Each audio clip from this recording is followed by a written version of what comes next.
Hi, thanks for joining me on Wilderness with Amani.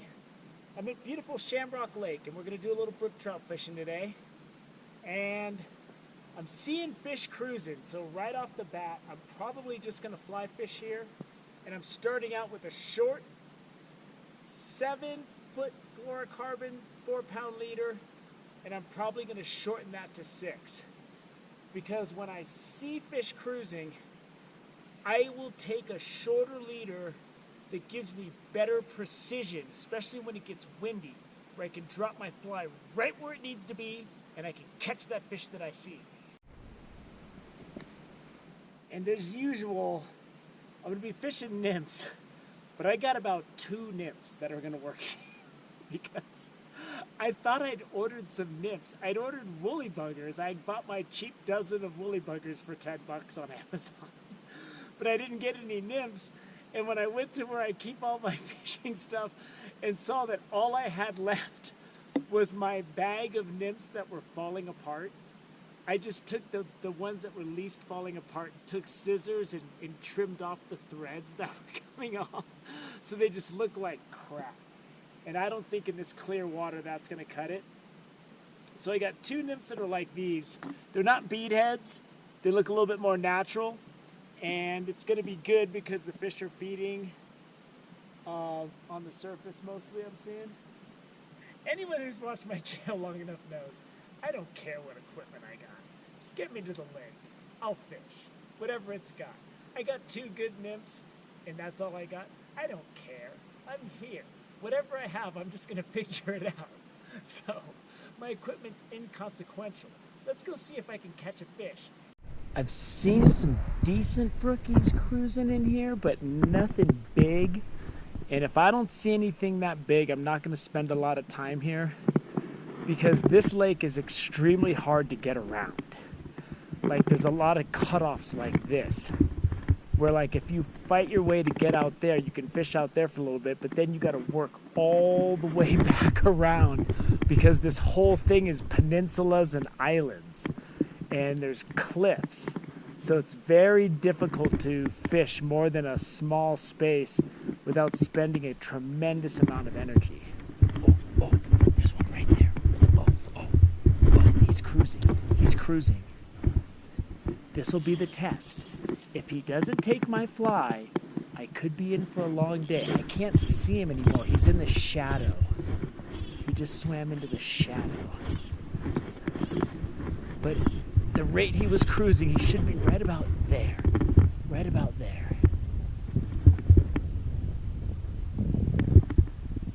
There he is. Oh, missed him. I missed him. Oh, he hit it. Right there. He's cruising. Oh, I totally spooked him. He's coming back around.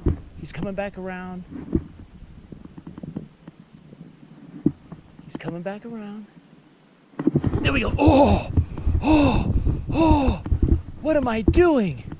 That guy attacked it. I just missed him. Oh my God. I don't know if he got it. He broke the surface though. He was going for it. Oh, this leader's perfect length, if not too long. And these brookies are feisty. And they're good, they're good sized brookies for Sierra Lake. They're not, they're not going to be the best today, I don't think. But there's a lot of them.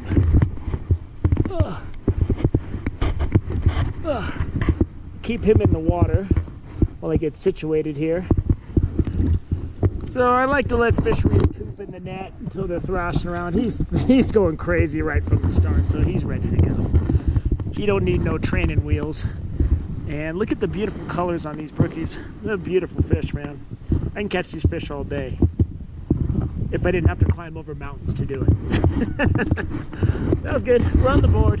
When I fish nymphs a lot in alpine lakes, especially when I'm fishing along a rock area like this, I'll cast it out and then I'll let it sink for a second, depending on how fast the sink rate is. And then I just give it little tugs, and I almost fish it like it's a streamer. at times. I do a lot of different stuff. It really just depends on how aggressive the fish are being. And if anybody is watching this and you don't fly fish and you want to try fly fishing in alpine lakes, I have a clip on my fishing tips playlist. Want to try fly fishing? Here's just enough to know. In a nutshell, that's what I do. I mean, there's a lot of variation, just like jigs or anything else. I do dozens of different things that just takes experience over time to figure out. But to get you the basics, to come out here and be able to catch some of these brookies if you come out here backpacking, that clip right there has everything you need. Oh man, that was a pretty nice brookie. He was cruising. I think he saw my fly. I think he just said no. I think he just said, I don't want your fly, so why don't you stop bothering me? I think that's what that fish just said when he didn't go for it. He did not just ignore it. He swam in the other direction immediately when and I didn't even get it that close. So that's never a good sign. Gotta try a new neighborhood. Even though I only hooked one fish, I think they're kind of, in this part of town, I think they know what I'm doing. I need to go find some new suckers to try to trick. There's one cruising in the shallows. He's still in range. And I dropped it right on top of him. I dropped my fly line right on top of him. That was horrible. They're getting a little finicky on me. I might try a woolly bugger because I just saw a brookie that was pretty good size, man. And he just kind of, I don't know, he didn't want what I had. He wasn't digging the menu. And it's making me realize something. I gotta improve my menu or maybe even throw a jig, but I think maybe a small woolly bugger might do it here. I don't know. A few nice brookies sitting on the bottom, so I put a heavier fly on one of the big ones I have that's not falling apart. And I just tossed that down there, and they were just sitting motionless on the bottom. As soon as that fly got down there, they swam over and looked at it. I didn't get one of the bigger ones. Let me get my hand wet. I didn't get, there's some bigger ones. I've seen a couple of pretty nice brookies in here. Almost enough to make me want to throw my jig. But this fly isn't doing great because I watched like 3 of them turn it down. And you just got to be patient. I got to let the fly get all the way to the bottom where they're cruising. And they're not even cruising. They're just sitting motionless. But as soon as my fly gets down there, they pop into action. Nice brookies down there, and I got the little one. I had to cast from way up here because I was gonna spook them. So I shimmied, I shot it down there, and they were both going for it, and this little dude swam over and spoiled my party. There are some decent brookies in here though. I'm seeing them now. But this isn't one of them. This is the guy that swam up and just hogged the fly. One thing I'm noticing is the bigger fish, they'll know you're there. And once they see you, they'll make a subtle movements, they'll move away a little bit, but they won't run. But they're not gonna bite. And they just play it cool. They just kind of sit there and, yeah, I know you're there. There he goes. Ooh, yeah, he swam right up and grabbed it. That's a better fish. But they just they're too cool for school. They'll just, if they don't see you, they swim right up and grab it. But when the fish see you and they know you're there, they're way more cautious. If not size-wise, just beautiful colors-wise. Look at that fish.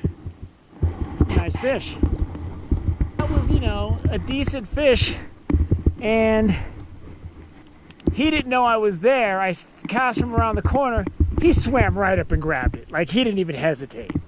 Full disclosure, I was getting ready to make another cast over there. My line was in the water. And when I went to cast, there was a fish on the line. He'd already swam up and attacked it.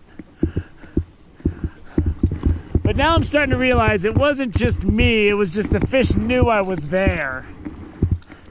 Because I'm getting into some of these little bit of fatter brookies.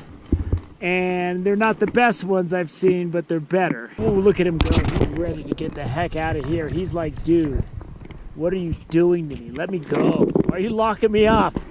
All right. Let's get my hand wet. There he is.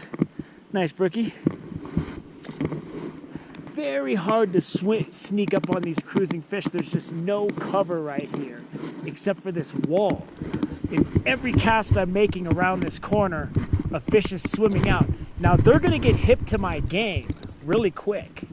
Like, it's only a matter of moments, but there's one right there, and we'll see if I can entice him. He's coming. Oh, he saw me. He sees me. He started to come up, and then he saw me and said, dude, I see you. What are you doing? I'm walking along doing my bullwhip attack right now. I'm just walking, and I had one come up and grab it, and I just wasn't paying attention. And like I looked and thing broke the water right where my fly was, and I had him. But I didn't have him because I wasn't paying attention. So I'm just walking along, I'm staying high up here, and I have this one length of line, and I'm just rapid fire casting. See if there's anything hanging out in the rocks or whatever. And then if you get one, if you can land it close enough to one where the fly hits down but the fish doesn't see everything else, they'll swim right up and grab it. Like that. Oh, that was a nice one. He came right up. Oh, he porpoised. That was a porpoise strike. Man, that was a good one. He ain't gonna come again though. There's one. There he is. Ooh, there he is. Bullwhip attack. Bet you never heard that one. The bullwhip strike. That one that hit before this guy though, he was ready, man. I'm gonna do this for a little bit longer. I really want to go try this new kind of jig in Helen Lake because I know there's big rainbows there. But I got a little bit more area to fish easily. I'll get my net wet. That way I can get my hand wet on the net. Get my fish back in the water safely. Alright, gotten a couple hits. I'm not going any further because I'm not climbing over this to fish anymore. So I'm gonna go ahead and wrap up Shamrock Lake. I don't want to battle over any more of this terrain. And there are bigger brookies than I caught here. I saw some nice ones. They weren't huge, but they were pretty good brookies for Sierra Lake. And I just, I don't have the patience to sit here and let my nymphs sink and spend hours. I've only been fishing for a couple hours. I'm gonna go to Helen Lake, to the back of it, which is right down the trail, and throw a jig and maybe a woolly bugger and see if I can't get something. There's some nice rainbows in there and some nice brookies in the back. And last time I was there, all I had was 132-ounce jigs, and I just couldn't get them out with the wind. And I think with the 1/16-ounce tube jigs, I think I might be able to do a little better. I don't know, maybe I'll catch nothing. Who knows?